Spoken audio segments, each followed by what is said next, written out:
कल जो टॉपिक हमने किया था वो था रिफ्रैक्शन बाय कर्व्ड सरफेसेस। इसमें हमने कॉन्वेक्स सरफेस कर्व्ड सरफेस से रिफ्रैक्शन का एक फॉर्मूला बना दिया था, है ना, n2 upon p minus n1 upon u equal to n2 minus n1 upon r। और वहाँ पर कॉन्वेक्स सरफेस किया था और कॉन्वेक्स सरफेस में रियल इमेज बननी थी। आज भी हम कॉन्वेक्स सरफेस लेंगे, बट जो बनने वाला इमेज होगा वो आपका वर्चुअल होगा। ठीक है, देखिए फटाफट फिर से देखिए।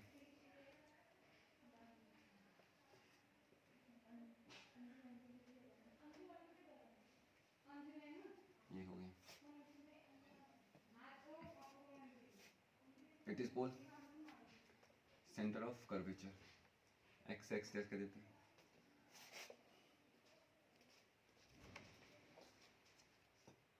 इट इज ऑब्जेक्ट, कोई ऑब्जेक्ट है, ठीक है ना। तो ऑब्जेक्ट से लाइट चले तो और पास रख लेते हैं, कोई दिक्कत नहीं है। Point object, okay. लाइट रे आया, it is incident at point A. अभी लाइट रे, वो लाइट रे ए पर इंसिडेंट हुई है, तो अभी हमको ए पर जो है नॉर्मल चाहिए।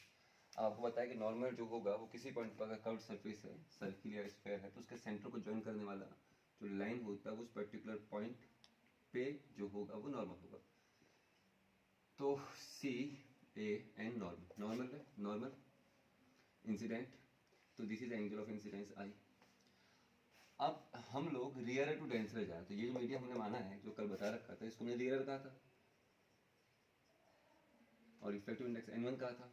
ये जो मीडियम में डेंसर है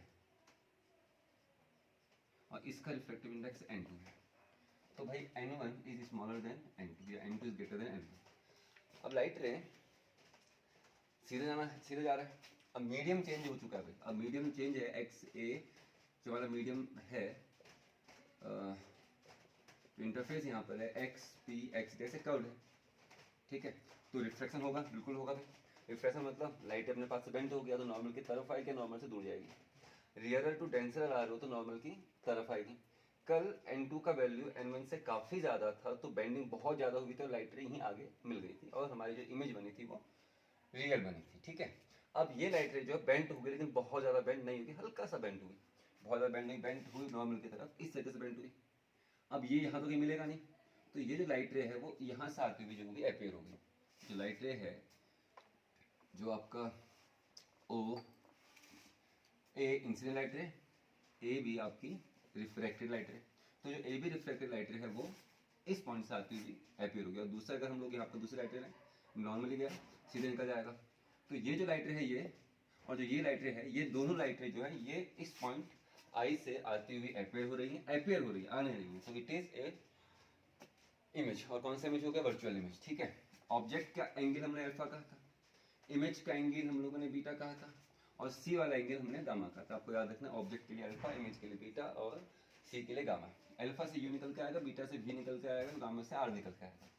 नॉर्मल पता है ए एन, और इंसिडेंट लाइट रे angle of incidence, refracted light रे नॉर्मल एंगल ऑफ रिफ्रैक्शन, ठीक है। हो गया। क्या करना है मालूम है? अच्छा, पी से ओ का डिस्टेंस माइनस यू, इधर को है लेफ्ट साइड, पी से आई का डिस्टेंस माइनस वी, पी से सी का डिस्टेंस जो है वो प्लस आर हो गया। नॉर्मल ड्रॉ किया, एम पर पड़ा, हाइट एच माना, एपरेचर बहुत छोटा है। देखो कल का डायग्राम जैसा ही है, बस डायग्राम अलग है, ट्रायंगल्स अलग है, बाकी सब कुछ सेम, बिल्कुल मेथड वही चलेगा। तो एपरेचर बहुत छोटा है, तो a is very near to point p. अगर ए पॉइंट पी के बहुत करीब है तो एम भी पी के काफी करीब होगा। तो P O almost almost M O, P I almost almost M I, P C almost almost M C. हमको क्या करना है? हमको n1 n2 और u v और r के बीच में रिलेशन ड्राइव करना है। n1 n2 स्नेल्स लॉ से आएगा sin a upon sin r, और i और r की मदद से हम अल्फा बीटा गामा लेके आएंगे, फिर उसको वहां पुटअप करेंगे और फिर वैल्यूज पुटअप करेंगे, आंसर आ जाना है। तो भाई पहले वही चीज, इन ट्रायंगल AOC, देखो AOC, कल भी AOC था, आज भी AOC ही है। कल AIC इधर था क्योंकि मैं यहाँ बनी थी ना, तो AIC ऐसा था, तो आज AIC इधर से इस तरीके और कोई नोखा नहीं है। AOC मतलब इंटीरियर होने कौन कौन से देख लिया आप लोगों ने? हाँ, अल्फा इंटीरियर है, गामा इंटीरियर है, आई एक्सटीरियर है। तो i is equals to alpha plus gamma, i is equals to जो रहा अल्फा प्लस गामा, आई निकल के आ गया। इन ट्रायंगल AOC, आर भी चाहिए ना AOC। अब देखिए ए ओ ए आई सी, सॉरी ए आई सी। तो ए आई सी में देख रहे हैं तो जो भाई आपकी आई ए है वो आगे बढ़ के हो जा रहा है ना, तो जो ये वाला एंगल है वो एक्सटीरियर होगा, इसका ये एंगल इंटीरियर होगा और इस ट्रायंगल का ये वाला एंगल इंटीरियर होगा, यानी कि beta plus gamma is equals to R.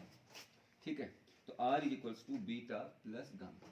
ठीक है, R is equals to beta plus gamma, हमारे आई और आर निकल के आ गया। अब आपको बताया करना है स्नेल्स लॉ लगाना। According to Snell's law, according to Snell's law क्या कहते हैं भाई Snell's law? Sine of I upon sine of R. कहाँ से कहाँ है? पहले से दूसरे में। ए एन जी का मतलब we are goes from air to glass and refractive index of glass with respect to air. डब्ल्यू एन जी मतलब we are goes from water to glass and refractive index of glass with respect to water. डब्ल्यू n g तो light ray goes from water to glass, sorry g n डब्ल्यू, तो g n W अगर लिखा जाएगा तो light ray goes from glass to water and the find refractive index water with respect to glass. यहाँ कहाँ से कहाँ लाइट रे गई? यहाँ पहले से दूसरे में गई, तो पहले से दूसरे में गई तो हम लोग लिखेंगे 1 and 2, मतलब light ray goes from first medium to second medium. और प्रोनाउंसिएशन कैसा होता है? Refractive index of second with respect to first. अगर लाइट रे यहाँ से यहाँ आ रही होती, मान लीजिए ऑब्जेक्ट अंदर होता, होता नहीं है, होता अगर, तो लाइट रे जैसे हमारा कि अभी इसमें सवाल जब करेंगे कोई पेपर वेट आप लेंगे, स्फेरिकल ग्लास, इस स्फेरिकल ग्लास के अंदर मान लो कि बबल छूट गया तो ऑब्जेक्ट रहेगा वो, और लाइट रे अभी जो आएगी वो अंदर बबल से बाहर को आएगी, तो ग्लास टू एयर आएगा 2 से 1 को, तो क्या लिखेंगे भाई 2 and 1, तो वहां पर लिखा जाएगा 2 and 1 कि दूसरे से पहले में आए और पहले का रिफ्रैक्टिव इंडेक्स दूसरे के रिस्पेक्ट में। यहाँ कहाँ से कहाँ है? यहाँ हम लोग लाइट जो गई पहले से दूसरे में गई तो 1 and 2 और दूसरे का पहले के रिस्पेक्ट में रिफ्रैक्टिव इंडेक्स। एपरेचर जो है वो बहुत हमने छोटा लिया है। If aperture takes very small तो ए पी के काफी करीब है, और ऐसे केस में i r alpha beta gamma बहुत छोटे एंगल होंगे। So in this case sine of i, जो एक लाइन और कर लेते हैं, sine of I upon sine of r is equals to n2 upon n1। तो साइन आई एंगल बहुत छोटा है, तो sine i almost almost i, sine r almost almost r. 11th हमने जब सिंपल हार्मोनिक मोशन पढ़ा था, जिनको याद है 11th की बात है, जिनको याद है उन्होंने पढ़ा होगा सिंपल पेंडुलम हम जो पढ़ रहे थे हार्मोनिक मोशन, एनसीईआरटी में ही था, किसी रिफ्रेशर में नहीं था। तो अब साइन थीटा, थीटा क्यों होता है छोटे एंगल पर, कॉस थीटा 1 क्यों होता है वो समझाया था, तो मैं अभी नहीं समझाने वाला हूँ उसको। तो sine i almost almost i, sine r भी almost almost r for small angle. तो साइन आई अपॉन साइन आर कितना हो गया? I upon r is equals to n2 upon n1। What is the value of i? Alpha plus gamma, तो alpha plus gamma, और what is the value of r? Beta plus gamma is equals to कितना रहा? n2 upon n1।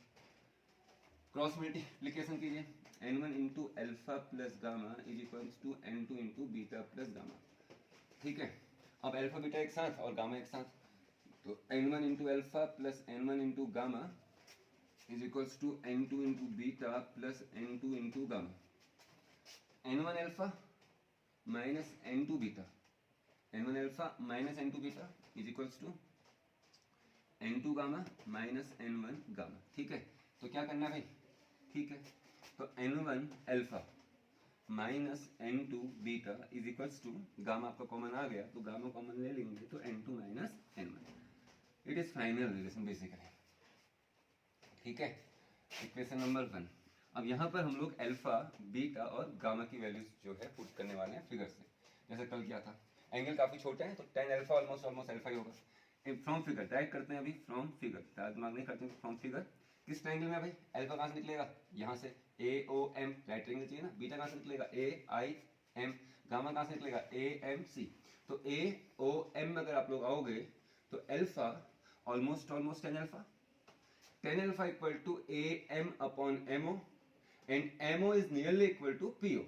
तो alpha जो tan alpha के nearly equal था वो आपका ए एम अपॉन एमओ, या फिर ए लिख लेता हूँ ए एम अपॉन एमओ, और एमओ किसके बराबर है? पीओ के बराबर। तो अल्फा इक्वल सीधे लिख देते हैं ए एम अपॉन पीओ। ठीक है, और ए एम किसके बराबर है? एच। पीओ किसके बराबर है? PO object distance minus u, तो एच अपॉन माइनस यू, ये निकल कर आ गया alpha. In the same way beta, beta what is the weight? Beta कहाँ से निकलेगा बेटा? Beta is find from a i m, a i m. तो beta almost almost tan beta, tan beta is equals to A M upon M i and m i almost almost equal to p आई। तो beta equal to tan beta के nearly equal, और वो A M upon M I के बराबर है। तो A M upon M I, तो A M कितना है भाई? एच, और एम आई कितना है? Minus V. गामा तो आप और कह दोगे sir, gamma is equals to H upon R. Gamma equal to यहाँ से निकलेगा तो A M upon M C almost almost P C सब आर के बराबर। तो gamma is equals to A M upon PC, और पीसी जो है plus R, distance right side को मेजर हो रही है, तो h अपॉन प्लस आर, तो अल्फा भी निकल के आ गया, बीटा भी निकल के आ गया और गामा भी निकल के आ गया। अल्फा बीटा गामा को हम यहाँ पुटअप करेंगे, हमको हमारा रिलेशन मिल के आ जाएगा। अल्फा देखिए और बताइए अल्फा कितना है, बता फटाफट बताओ। अल्फा कहाँ से निकला, इस ट्रायंगल से। Alpha equal to tan alpha, tan alpha equal to perpendicular upon base, base MO है और एमओ ऑलमोस्ट ऑलमोस्ट पी है, तो tan alpha alpha h upon minus U, beta h upon minus V, gamma h upon plus R. ये already याद रहेंगे भाई। अब इनकी वैल्यू कहाँ पुटअप करते हैं, 1 में, फ्रॉम 1, देखो आंसर आ चुका है फ्रॉम 1। अब 1 में चलेंगे तो n1 into alpha, what is alpha, h upon minus या माइनस h अपॉन, एक ही बात है, minus n2 up into beta, beta कितना था भाई, बीटा किससे बना है, देखो मैं डायग्राम, बीटा किससे बना था, इमेज, इमेज डिस्टेंस क्या होती है v, तो बीटा इक्वल टू कितना रहा, h अपॉन v, तो इधर लेफ्ट साइड को तो माइनस में होगा, तो minus h upon v is equals to gamma, gamma क्या था c का, c का डिस्टेंस क्या होता है r, वो कहाँ को लेफ्ट में राइट में देख लीजिए, राइट में प्लस में होगा, तो h upon r, h upon r वो निकाला भी हमने, इंटू कितना n2 माइनस n1, तो h और h निपट लिए, तो minus n1 upon u minus minus plus n2 upon v is equals to n2 minus n1 upon r। तो इसको अच्छे से लिख लेता हूँ और क्या आगे पीछे कर लेते हैं, इसको पहले इसको बाद में, तो n2 upon v minus n1 upon u is equals to n2 minus n1 upon r। तो क्या समझे भाई, कल का रिजल्ट भी यही आया था, आज का भी यही आया।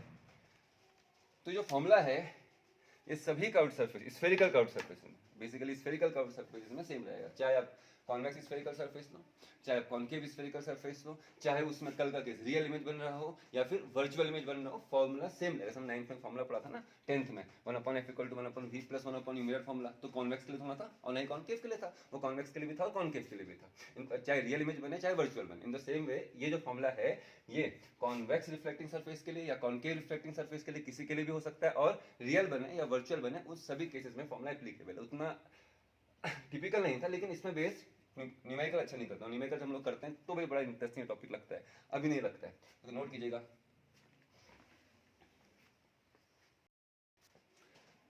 जो अगला डेरिवेशन हमारा है वो है refraction by curved surface, convex के कर दिए दो केस, कर रहे हैं कॉन्केव के, और कॉन्केव में एक ही इमेज बनती है, वो होती है वर्चुअल, कॉन्वेक्स में दो बनी थी, रियल और वर्चुअल, तो रियल भी आपको बता दी, वर्चुअल भी आपको बता दी।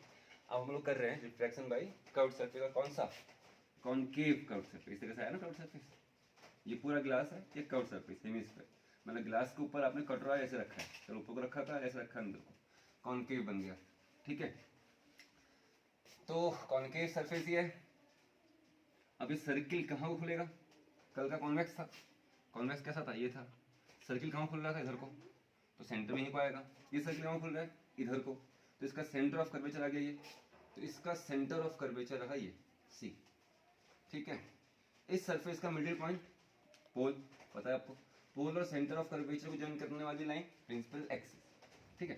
तो इस प्रिंसिपल एक्सिस पर कहीं पर आपने एक पॉइंट ऑब्जेक्ट रखा है, ठीक है। तो उस पॉइंट ऑब्जेक्ट से लाइटें चली ओ ए, ए पर लाइटें पहुंची, तो ए पर अपने को चाहिए नॉर्मल, तो ए पर क्या चाहिए अपने को, नॉर्मल। अब नॉर्मल के लिए कहाँ ज्वाइन करेंगे, सी से, तो नॉर्मल के लिए सी से, तो भाई आपने एक को सी से ज्वाइन कर दिया, तो see a N is a normal, ठीक है। तो भाई अभी आप लोग वही रियरर N1 डेंसरर N2 जा रहे हैं, N1 छोटा है N2 बड़ा है, तो जब आप रियरर टू डेंसरर जाते हैं तो नॉर्मल की तरफ बेंट होता है ना, तो नॉर्मल कौन है भाई, लाइट रे जो था उसको एक्चुअल में सीधे ही जाना चाहिए था, ऐसे जाना चाहिए था, अगर मीडियम चेंज नहीं होता, मीडियम चेंज हुआ और लाइट रे बेंट कहाँ को चले गई, नॉर्मल की ओर, तो नॉर्मल की ओर बेंट हो गई तो कहाँ गई बेटा, ये चली गई इधर को, तो ये हो गई आपकी रिफ्लेक्टेड लाइट रे, इंसिडेंट लाइट रे, इंसिडेंट लाइट रे और जो नॉर्मल है सी ए के बीच का जो एंगल है ये वाला एंगल हो गया आपका आई, ये जो एंगल है छोटा सा ये होगा angle of refraction R, small R, इसके एग्जैक्टली पीछे जो ये एंगल है वर्टिकल अपोजिट, तो ये एंगल भी होगा आपका स्मॉल आर। ऑब्जेक्ट के साथ जो बनता है अल्फा, इमेज एक लाइट और लेके चलते हैं ऐसे, ठीक है। इमेज के साथ जो एंगल बनेगा आई के साथ वो था आपका बीटा, और सी के साथ जो एंगल था वो एंगल था अपना गामा, तो एक अल्फा हो गया, एक बीटा हो गया और एक गामा हो गया, तो ऑब्जेक्ट वाला अल्फा, इमेज वाला बीटा और सी वाला गामा। ऑब्जेक्ट डिस्टेंस क्या होगी भाई, माइनस यू, इमेज डिस्टेंस क्या होगी, माइनस वी, सी आर होगा लेकिन अभी लेफ्ट को है तो वो माइनस आर होगा, ठीक है। और ये वाला पॉइंट जो है वो पी है, नॉर्मल ड्रॉ करोगे वही केस कहाँ पड़ेगा, एम पर। एपरेचर काफी छोटा है तो एम से ऑलमोस्ट पीसी। अभी मेरे को ओ एल बताओ तो अल्फा कितना होगा, सो अल्फा ऑलमोस्ट 10 अल्फा और 10 alpha equal to perpendicular upon base H upon MO, और एमओ ऑलमोस्ट पी हो तो 10 alpha equal to H upon minus U, beta equal to H upon minus V, gamma equal to H upon minus R. देखिए triangle change हो जाए, diagram change हो जाए, तरीका बिल्कुल सेम है, बस आपको यहाँ पर डायग्राम बनाना सीखना। मेरे को लगता नहीं कि डायग्राम बनाना बहुत टिपिकल है, बस आपको नॉर्मल की समझ होनी चाहिए, नॉर्मल कैसा आएगा, और लाइटर को नॉर्मल की तरफ लेके जाना है कि नॉर्मल से दूर लेके जाना है, बस ये समझ होनी चाहिए, बाकी डायग्राम बन जाता है। फिर वही कहानी, नाम बिल्कुल सेम रखे तीनों केसेस में। From figure in triangle a o c, in triangle a o c, तो ए ओ सी कहाँ पे देखिए, ए ओ सी दिख रहा है, ए ओ सी। अल्फा क्या है, इंटीरियर, एओसी में आई बड़ा सा आई क्या है, इंटीरियर, गामा क्या है, एक्सटीरियर, तो alpha plus i equal to gamma, alpha plus i is equals to gamma, तो i is equals to gamma minus alpha, निकल गया भाई आई। दूसरा क्या था, इन ट्रायंगल ए आई सी, ए आई सी में आई, ए आई सी, ए आई सी, ये क्या है, बीटा इंटीरियर, ये क्या है, आर इंटीरियर, और ये क्या है, गामा एक्सटीरियर, तो beta plus r equal to gamma, तो beta plus r is equals to gamma, तो are is equals to gamma minus beta, ये हो गया आई आर। ठीक है, अब क्या करना है, अकॉर्डिंग टू स्नेल्स, हम सीधे करेंगे भाई, according to Snell's law, according to Snell's law सीधे आएंगे ना। Snell's law I upon R almost sine I upon sine R, क्यों कर दिया, अभी नहीं कर दिया हमने, सीधे कर दिया, ये पीछे हम समझ चुके हैं।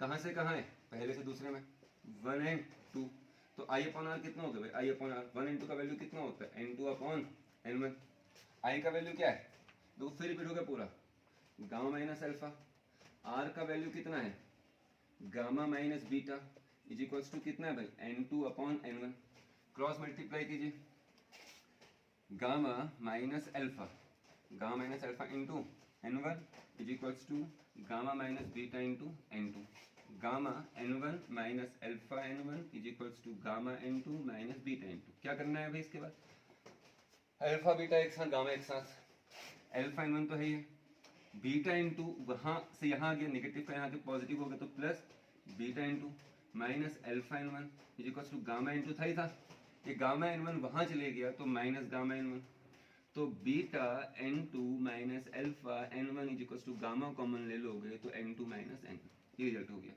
अब क्या करना है, अल्फा बीटा गामा की वैल्यू पुट अप करनी है। अब ओनली बताइए अल्फा कितना होगा, alpha is equals to h upon minus u, क्योंकि ऑब्जेक्टिव वाला अल्फा है। बीटा किसके साथ है, इमेज के साथ, इमेज का कितना है v, और इधर ही आ रहा है तो minus v, h upon minus v, gamma h upon r, लेकिन c अभी लेफ्ट साइड कोई सेंटर इसका यहाँ को है तो h अपॉन माइनस r, सीधा देते हैं फ्रॉम फिगर। लेकिन पेपर में जब आप लोग करोगे तो मेरा पूरा लिखना पड़ेगा, जो मैंने सबसे पहले डेरिवेशन में किया था करना वही तरीका है। अभी तो हम लोग सॉर्ट क्या कर रहे हैं, मतलब हम 2-3 बार कर चुके हैं लगातार, तो इसलिए सीधे कर दे रहे हैं। तो बीटा कितना है बेटा, बीटा जो है h अपॉन माइनस बी, तो बीटा का वैल्यू जो है वो आ गया आपका h upon minus B into कितना n2 माइनस अल्फा कितना है, अल्फा किससे बना, ऑब्जेक्ट से, ऑब्जेक्ट का डिस्टेंस u, लेफ्ट में माइनस u, तो h अपॉन माइनस u, ये माइनस है जो भी कहना है, into n1 is equal to gamma कितना बेटा आपका, गामा जो है h upon minus r into n2 minus n1, ठीक है, h और h कट गया, minus n2 upon v, minus minus plus n1 upon u is equal to minus कितना n2 माइनस ऊपर आ गया n2 minus n1 upon r, ठीक है। इस माइनस को यहाँ भेज दो, ये माइनस जब यहाँ आएगा तो इसको प्लस कर देगा, n2 upon v minus n1 upon u is equals to n2 minus n1 upon r। तो फिर से अपना वही फॉर्मूला आ गया जो पीछे कॉन्वेक्स में आए थे। एक आप इसको थोड़ा छोटा करते हैं, न्यूमेरिकल के लिए बनाते हैं, इसमें से n1 कॉमन लीजिए, n1 कॉमन लेंगे तो क्या आएगा, n2 upon n1 upon v minus n1 common ले लिया है 1 upon u is equals to क्या कॉमन लिया भाई, n2 कॉमन लिया है, सॉरी क्या कॉमन लिया था हम लोगों ने, n1 कॉमन लिया था, सॉरी, तो n1 कॉमन लिया है तो n2 upon n1 minus 1 upon r। अब जो कॉमन लिया है n1 लिया था इस पूरे से, ठीक है, तो वो n1 और n1 कट गया, n2 अपॉन n1 कितना रहा 1 n2 upon v minus 1 upon u is equals to 1 n2 minus 1 upon r। बस आपको ये फॉर्मूला लगाना बेटा। ऐसा क्यों बना दिया फॉर्मूला, क्योंकि न्यूमेरिकल में आपको डेरिवेशन तो ठीक है भाई, न्यूमेरिकल में आपको अप्लाई करना है तो आपको सोचना पड़ेगा लाइटर कब ए टू गिलास जा रही है, कब गिलास टू एयर आ रही है, कब वाटर टू गिलास जाएगी। अगर ए टू गिलास जाएगी तो a n g upon v, air to glass जाएगी तो ANG upon V minus 1 upon U equal to ANG minus 1 upon R। Glass to air आएगी तो क्या लिखेंगे, GNA upon V minus 1 upon U equal to GNA minus 1 upon R। तो इस हम लोग जो न्यूमेरिकल करेंगे वो इस फॉर्मूले से ही करेंगे, बड़ा इजी हो जाता है बेटा न्यूमेरिकल, ठीक है। आगे ना समझ में क्या करना था, ठीक है। अब जो टॉपिक चलने वाला है वो चलने वाला है लेंस, तो चलने वाला है लेंस, ठीक है। तो लेंस क्या होते हैं पहले हम आप सीखिए कि लेंस होता है, ठीक है। प्रिज्म आप लोग पढ़ोगे, लेंस आप लोग पढ़ोगे, और ग्लास शीट के बारे में सीखते हैं, ठीक है। तो ग्लास शीट आपने देखा है, हाँ क्या होता है भाई, लेंस जो है बेसिकली एक होमोजीनियस ट्रांसपेरेंट मीडियम है जिसमें दो सरफेसेस में से कोई एक सरफेस या फिर दोनों ही सरफेस क्या हो, कर्व्ड, ठीक है। This type of symmetry is called lens. आप कोई होमोजीनियस ट्रांसपेरेंट मीडियम है, मान लीजिए कांच की सीट है, ग्लास की सीट है, होमोजीनियस ट्रांसपेरेंट मीडियम, ठीक है। तो इसका ये सरफेस क्या है, प्लेन, ये सरफेस भी क्या है, प्लेन, दोनों सरफेस प्लेन हो गए, तो it is a glass sheet. और ग्लास शीट मतलब ना ही वो डाइवर्जिंग एक्शन करेगा और ना ही वो कन्वर्जिंग एक्शन करेगा, ना ही उसमें लाइट रे कन्वर्ज होंगी और ना ही उसमें लाइट रे डाइवर्ज होंगी। अब अगर ये होमोजीनियस शीट है और इसके दोनों सरफेसेस या दोनों फेसेस प्लेन नहीं है, प्लेन है लेकिन पैरेलल नहीं है, एक दूसरे पर थीटा एंगल पे इंक्लाइंड है, ऐसे ये प्लेन सरफेस है, ये प्लेन सरफेस है, अंदर पूरा ग्लास है, तो ये भी लेंस नहीं है।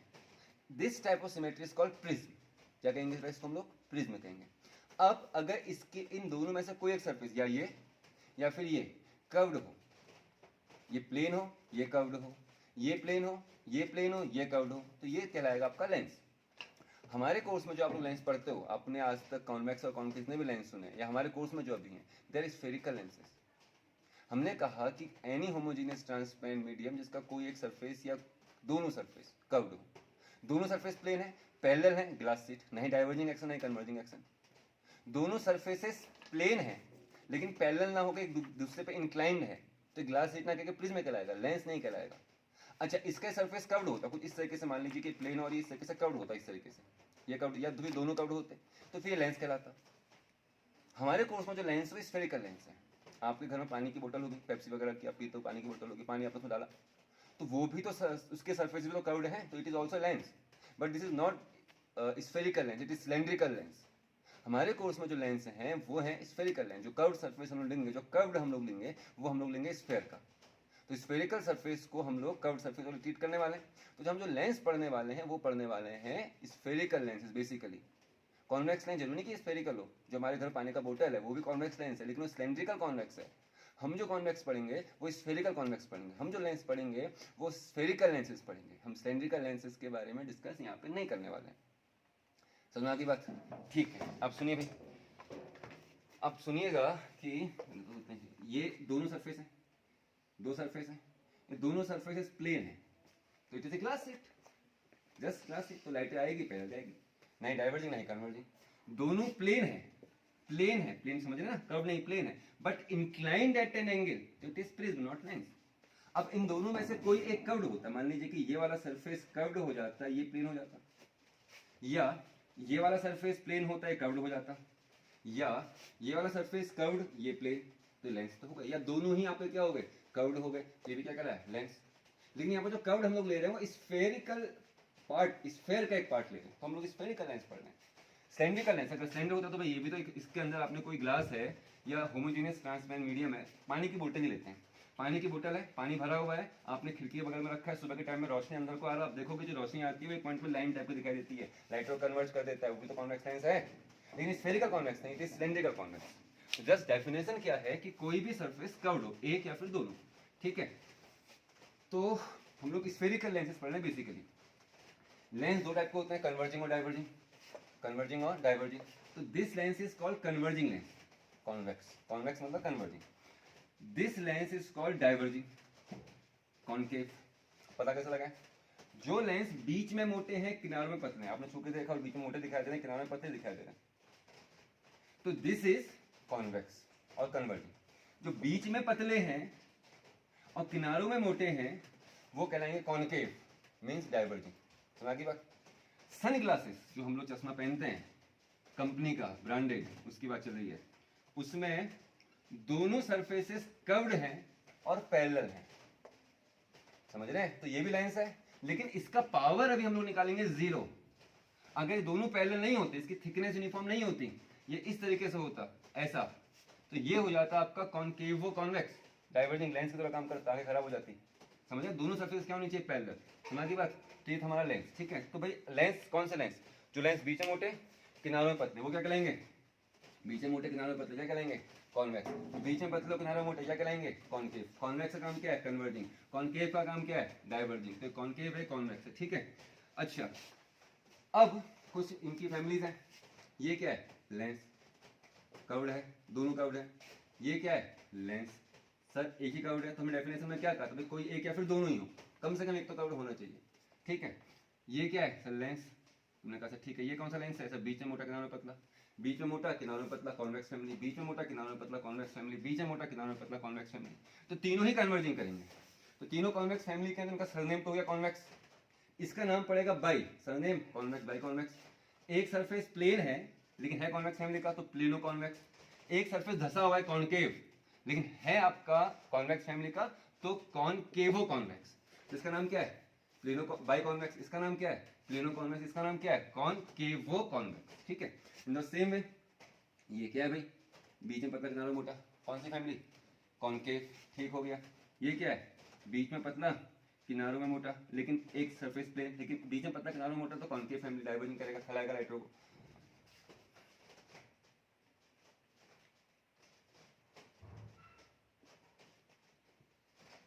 ये क्या है?